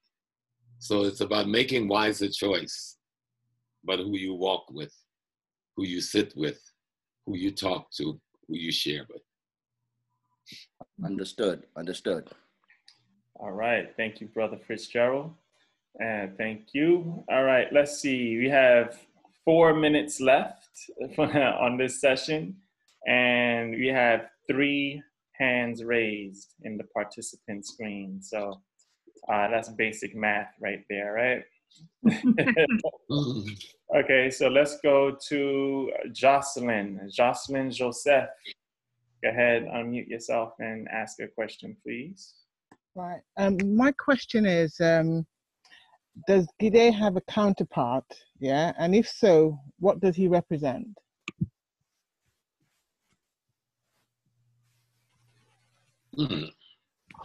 It's hard to think of a counterpart. I think what Bayyinah just explained, there's a whole family that represent different aspects of the universe personality, thus the human personality possibilities. And Gide is just one of those aspects, and a very important one, because the concept of crossroads deal with psychology, it deals with the mind. And so much of what we do begins with that thought that we have and we try to carry out. But I don't know whether you can call it even Baran Samdi. Sometimes in reading, you see people try to make it like the counterpart, but it's not. It is an asset. It is an aspect or an asset to it rather than a counterpart. So I don't see it as that. Maybe, Bayyinah, you can shed more light. That's correct. Every time we say Gede or we say Ogu, we say Ezuli, we're talking about entire families and the various elements inside that one family of principle, okay? When we say Ezuli, we're talking about Ezuli Danta, who's the warrior, the female warrior.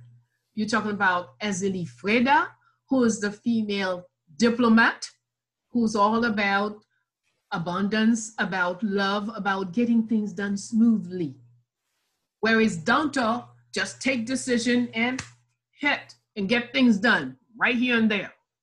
Okay? But there are many other Ezulis. It's not just the two. So they're not like in contradiction to each other. They're just, each is a different element of the female power entity. When we take the Gede, we're taking different elements of that whole entity, which is life, death. I mean, when you say life, death, what else is there left? Right, right. Okay, this is the whole thing, life, death. And each of the segments into life, death is covered by a particular Gede. All right, so there wouldn't be a thing where we would say there is a, you see, even, again, we've been educated by our enemies, and essential terms, essential concepts, we must question them. We do not see life and death as opposites. Life is not the opposite of death. All right? We're looking at two different forms of existence. We're talking about transformation. Today you see me in the flesh, then when I go through this tunnel called death, then I will transform into a different kind of life, a different form of existence. So life and death are not opposites. But in other people's perceptions, they make them opposite.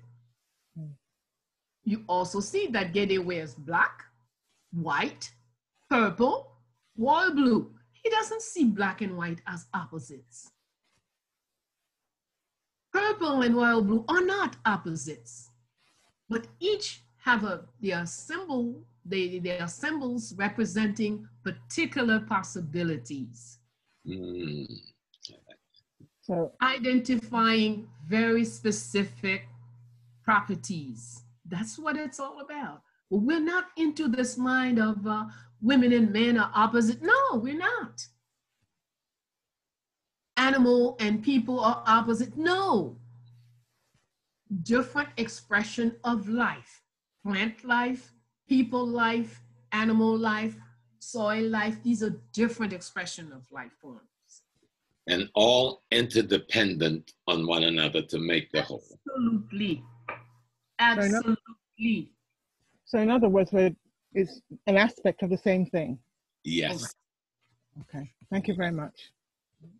And as Brother Small said a little while ago, he told us, he was talking to someone and he said, your grandmother is in you.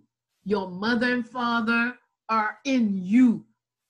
Not just that you are their child, but they live in you. Mm-hmm. So if we have that kind of perception, I know it's not easy to comprehend, adopt, and become comfortable with, because the whole society is telling exactly the opposite. But we have to work at it.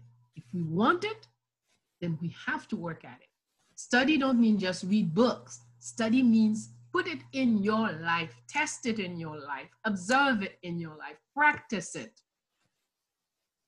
Oh, I've never spoken to my grandmother. Good time, November, great time, speak to your grandma. Go get her picture, put it on the table, put it on the night table, talk to her, offer her some water, light a candle for her, speak to her, and see how she'll speak back to you. Thank you. No later than this morning, someone tells me she was talking to her spirits, her ancestors, and she said, you know, I'm tired of being alone. I need a man in my bed. And the next day she went to a store, she was looking at some clothes, and a man approached her and says, I'm a man from Bahamas, and I want to have sex with an Haitian woman. You're Haitian, right? And she was shocked. I said, well, what did you say? I said, but I didn't say I want to have sex. I said, well, what do you mean when you say you want a man in your bed? Mm. We have to be careful what we ask for, how we ask for it. Mm. They can respond instantly. So we must word our requests properly. Don't just ask for it. Take your time. Say it right, because you just might get it. Mm-hmm. Very good. Awesome. Thank you. Thank you. All right. Okay, we're past 3 p.m. It's 3:04 p.m. We do have 2 hands up in the chat, so I want to be respectful of our professor's time. So I'll let, if you guys have extra time or if you want to close out the session now. And let my guest say if he's going to give us 10 more minutes. I'm so in love with my sister, and I only get to see her on the screen since this COVID thing come. I couldn't even come for the holiday of our great father, Dessalines. So any amount of time to spend with this beautiful teacher and this beautiful sister and this magnificent friend, I'm here. Thank you. Thank you so very much. So we'll take 10 more minutes, Franz. Thank you. All right, last 2 questions. So nobody try to sneak in after these last 2 questions. So, all right, let's go to, and thank you, Baba Small. Appreciate your time. Let's go to Diana. Diana, go ahead and unmute. Ask your question, please. Thank you, Professor Small, for being here again. You're always a blessing. Quick question, it says, particularly with Geddes sunglasses, and I always see the correlations of things that are stolen from us, but one particular, I don't know if you've ever seen a movie called They Live, where a gentleman, it's an old like 70s, 80s movies, but this gentleman, he wears shades and are able to see people and ads and things for what they truly are and what they say. Just wondering, does Geddes shades or sunglasses hold any power to his sight at all? Like, because I feel like that whole concept, of course, stolen from that, but those type of energies, I feel like I respond to very much, being very upfront, and just being surprised because the shades, especially right now, to me, like the mask are shades to me right now, right? So just wondering, does he have any abilities through those shades and seeing you and talking to those truths? And when they're upside down, I was also going to say, does it block his pupils from you? But then you said one is broken out. So just wondering about his shades. Is there any help to that with his in us? I know there are aspects of us. I completely get that. I'm just speaking to that entity directly, if that makes sense. Go ahead, my brother. Well, I'm trying to ingest. That was a very heavy question, and I'm trying to ingest it. I didn't see the movie And the sound was that she's talking about, mm-hmm. And I didn't know okay. the shades, but I understand the concept because I see the shades in other deities in our systems around Africa. And one of the things the shades does, when you can see the eyes of someone, you really can see the soul of someone. When they can't see your eyes, they are unaware of your ability to penetrate them. And so the shades act in two ways. As Bayyinah said earlier, you can see your own reflection, but you can also see the other people's who cannot see yours. That in itself gives you a power. But remember, the Western world have a way of letting us take things that's esoteric and make it actual. Remember, the shades is simply a teaching tool, right? Maybe the concept of shades didn't exist in the form that we're wearing the glasses today. But the concept of self-reflection and the concept of the powers to see those who cannot really see you seeing them. Understand? That is the power unto itself. That's true.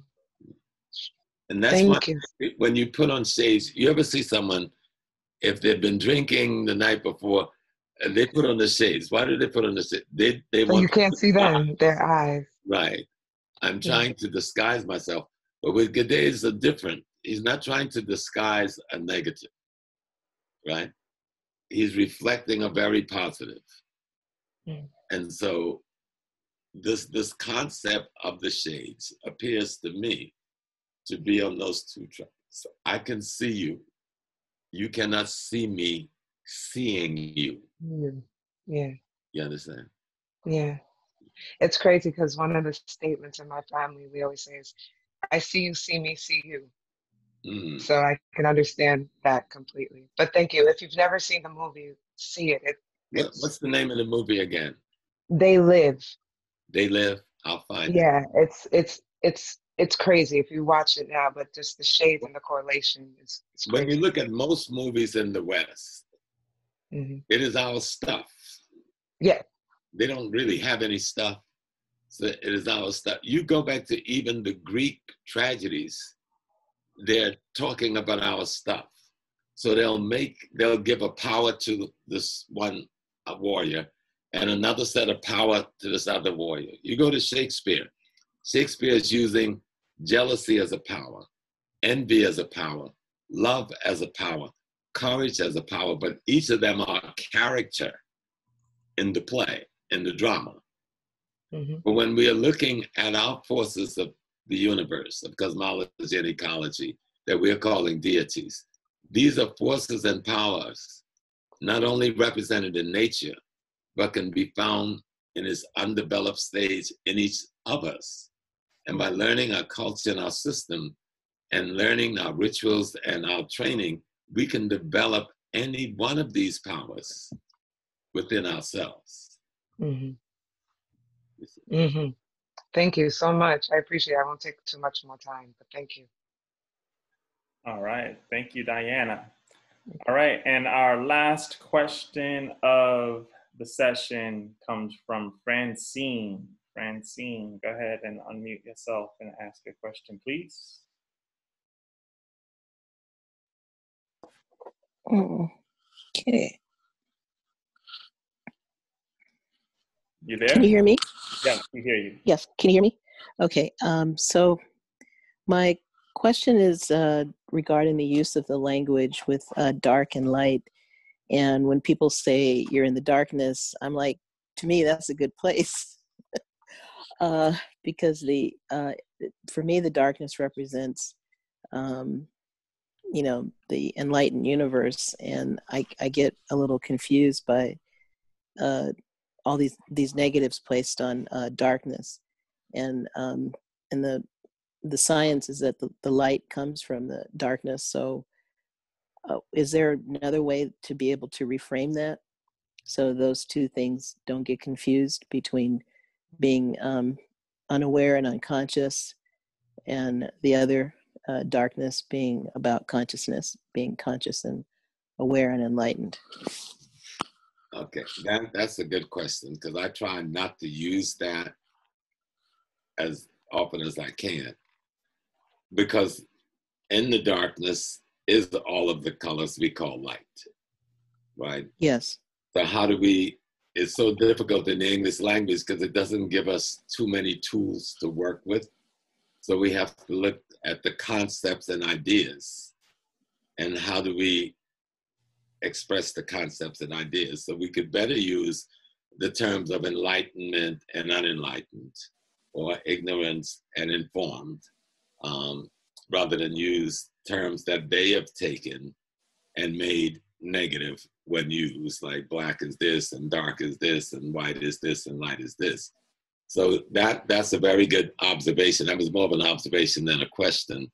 And you're very right. And so we have to work hard to find other ways of stating those positions, because there's the position of being unenlightened or uninformed, and there's the ignorance that produces negative contradiction when you're not informed and you're not enlightened. Instead of using being in the darkness, it's so easy to use that. Even I do it sometimes, and I have to catch myself. There was and within the Christian Bible, there is in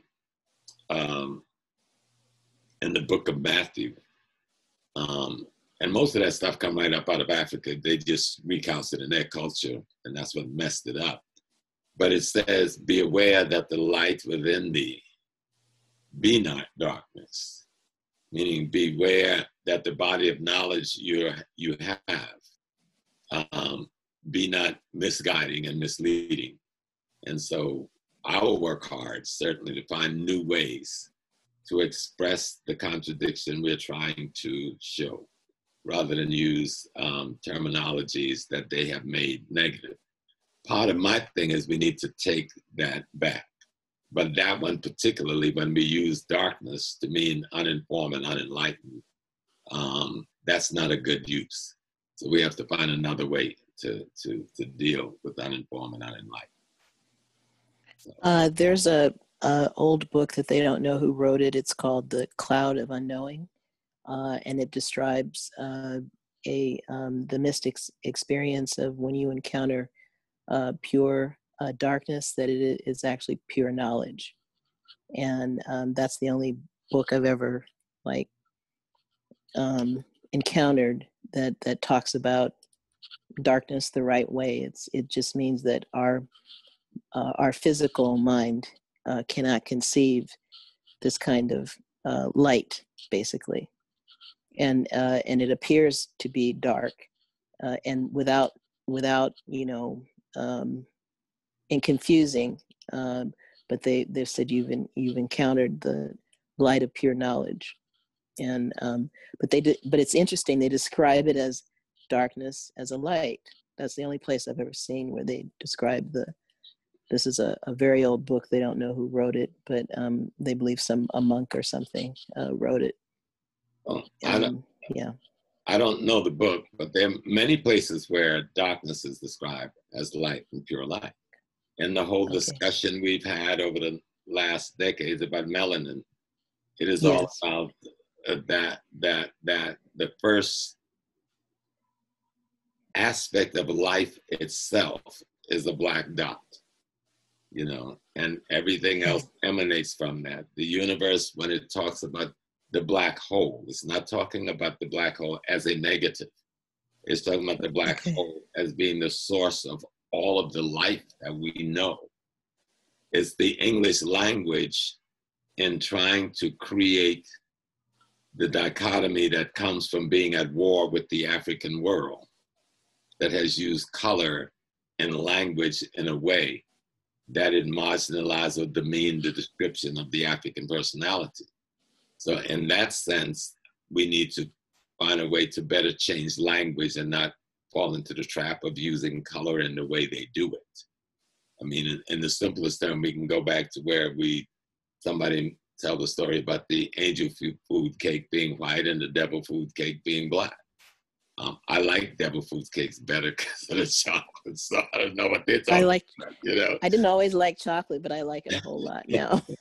So I understand, and you should give Brother Francois the name of that book. It may be a book that we want to study. And I'm sure even in the study of Wudun, you'll see how the concept of light and what we call darkness are not separate or opposite. They're the same thing, expressing itself at different times in different ways. You see it in ancient Egypt. They'll call one Haru or Horus. They'll call the other Set. And then people say, oh, Set was evil. But whenever you see a pharaoh standing in balance, Set is always on one arm and Horus is always in the other arm. They're not even, not even opposites. No, they're creating balance. Sameness, right. But they're different aspects that allows for certain things to happen in the evolution of the human mind. But how we use it linguistically, you're right on point. And so I will check myself as well, that linguistically using these, especially these two colors in a dichotomic kind of way, we need to find better ways of expressing that. Because we know, you know, it all comes out of black. Even in the oldest book we've got that we can find, the pyramid text, there's a reference to something called Nun, and it means the black waters. And God says it created itself, out of those black waters, and became the light of the world. So it's not a new concept in Africa. And even at the end of the dissertation of creation in the pyramid text, he then reiterates, and I came from the womb of my mother, Nun, meaning the black waters or the black matter or liquid matter, which was more of a quantum physics thing, as the causation of the universe. It's not a new concept. Well, that was awesome, Dr. Small. I wasn't trying to correct you, by the way. I was speaking of my own struggle with these words, English words. Yes. No, but I appreciate that. I need correcting. I'm not perfection. I'm trying to get to perfection. All right. Okay. I can learn from any brother or sister, any age. My little grandson be teaching me every day, and I'm aware of it. So no, I thank you, because I'm teaching and I got to be careful. Words have power. Absolutely. So I appreciate that. I consider that a compliment that you just did. Thank you. Thank you, Dr. Smalls. Thank you, Dr. Bellow. Francine. Thank you, Sister Francine. All right. Good to see you all again. Indeed. Yeah, glad to have you back. All right. So I believe that concludes our program for this afternoon. So thank you so much. Man, it's great to have you back, Professor Small. It's always a pleasure. It's good to be back. It's always an honor, my brother. Always an honor to be with you and my sister. I hear about your teachings. Everybody's talking about y'all. You know, every week I get a phone call, you know. So I'm so honored. You know, I'm honored. Well, you're instrumental in helping us build Bayyinah and Friends, because you had some, classic material that you shared with us in the very beginning while we were building this program. So this program is just as much a part of you as it is Bayyinah and I. So we thank you, and we wish you all the best. We wish you great health, and just continue your amazing teaching and all the great things that you've been doing. So, and I return that with the greatest respect, and wish Nyasha happy birthday, everyone. To come. Okay, too crazy. All right, happy birthday, Nyasha. All right, very good. So thank you, And yeah, that's the end of our show, everyone. So I'll send it back to Professor Bayyinah Bellow to give us a final word. Thank you, Professor Small. Thank you and each one of you that have been present today. Thank you for your various contributions and in words and in deeds. Remember, as you go through the week, remember who you are. Remember what you have done in the past and know that you can do better tomorrow. As much as we can admire Dessalines, we must know we are duty bound to do more than he did then. As much as we may admire Empress Felicite and her ability to rise from slavery to empress, her ability to remain simple through her empressship, we can do a lot better. So believe in yourself, know yourself by knowing your ancestors, and with that measuring stick, know that you can do so much more, so much better, so much faster. So let's get back to being the guardian of our planet. Go be your divine selves. Thank you. I say. Ashe. All right. Thanks again, everybody, for joining us for another session of Bayyinah and Friends, and we will see you next Thursday. Peace and blessings, everyone. Have a great weekend. Peace and blessings. Peace and blessings. Thank Peace and blessings. Much love. Thank you for Thank Thank you. In power. Each one of you rise.